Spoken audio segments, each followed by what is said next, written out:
ஒரு கடையில் ஆய்கொண்டிருந்த அந்த சேல்ஸில் ஒரு 10% குறைந்தால் அது தவறான இடத்திற்கு போகிறதா என்பதை பார்ப்பதற்காக, கண்காணிப்பதற்காகத்தான் அது கவனிக்கப்படுகிறதே ஒழிய அதை ஈடுகட்ட வேண்டும். வருமானம் குறைந்தால், அந்த சேல்ஸ் குறைந்தால் அரசாங்கம் உண்மையிலேயே மகிழ்ச்சி அடையும்.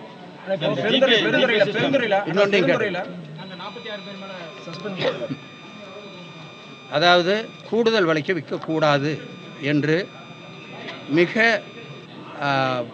எச்சரிக்கையாக அவர்களுக்கு சொல்லப்பட்டிருக்கிறது. ஆனால் அதே நேரத்தில் நான் இங்கே உண்மையை சொல்ல வேண்டும், அவர்களுக்கு பல பிரச்சனைகள் இருந்தது. ஒன்று, அவங்க கரண்ட் பில் கட்ட வேண்டியது, வாடகை கொடுக்க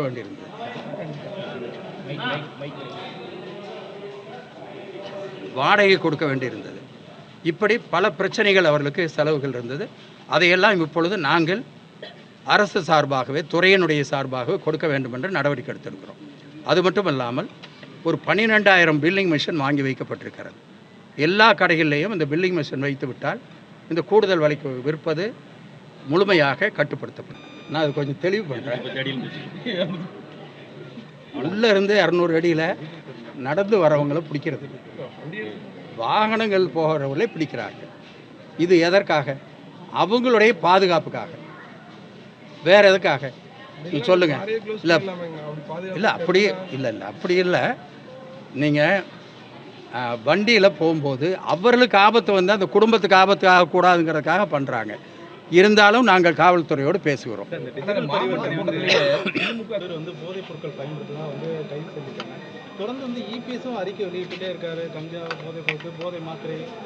இல்லை, இந்த மாதிரியான நடவடிக்கை கைது செய்கிறார்கள், இந்த செய்தி வெளியில் வருகிறது என்று சொன்னால் அரசாங்கம் வேகமாக நடவடிக்கை எடுக்கிறது என்று பொருள்.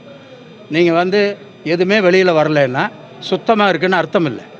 இப்போ நாங்கள் வர்றதை, இந்த மாதிரி தப்பு நடக்கிறத நடவடிக்கை கடுமையாக எடுக்கிறதுனால தான் அந்த செய்தி வெளியில் வருது.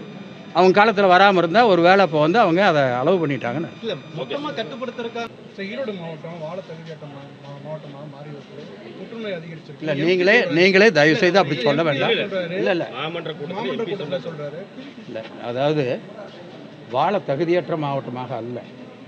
இங்கே சில தொழிற்சாலைகள், அது நீண்ட நாட்களாக, ஒரு நாள் 2 நாள் அல்ல, ஒரு 20-30 ஆண்டு காலமாக இருந்த தொழிற்சாலைகள் சில தவறுகளின் காரணமாக புற்றுநோய் வருகிறது என்று சொல்லும். இது மற்ற பல மாவட்டங்களிலே சொல்லப்படுகிறது, இங்கே மட்டும் அல்ல, பல மாவட்டங்களிலே சொல்லப்படுகிறது. அதை கட்டுப்படுத்துவதற்காக ஒரு 2 நாளிலே மாவட்ட ஆட்சித்தலைவருடைய அலுவலகத்திலே நாங்கள் மீட்டிங் நடத்த இருக்கிறோம். அதற்கு ட்ரீட்மெண்ட் பிளான்ட்டு இதெல்லாம் எப்படி அமைப்பது என்பதை பற்றி அவர்கள் ஒரு டீட்டெயில்ஸ் எடுத்து வச்சுருக்கார் கலெக்டர். அதை வச்சுக்கிட்டு பேசி நடவடிக்கை எடுக்க இருக்கிறோம்.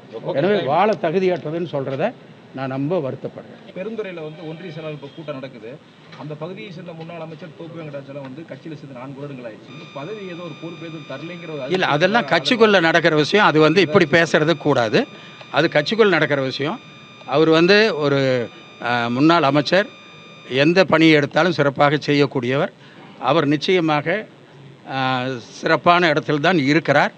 எனவே அது இங்கே பேசக்கூடிய விஷயம் அல்ல, அது தலைமையில், கட்சியிலே, அறிவாலயத்தில் பேச வேண்டிய விஷயம். பாதகம் செய்பவரை கண்டால் நாம் பயங்கொள்ளலாகாது பாப்பா, மோதி மிதித்து விடு பாப்பா, அவர் முகத்தில் உமிழ்ந்து விடு பாப்பா.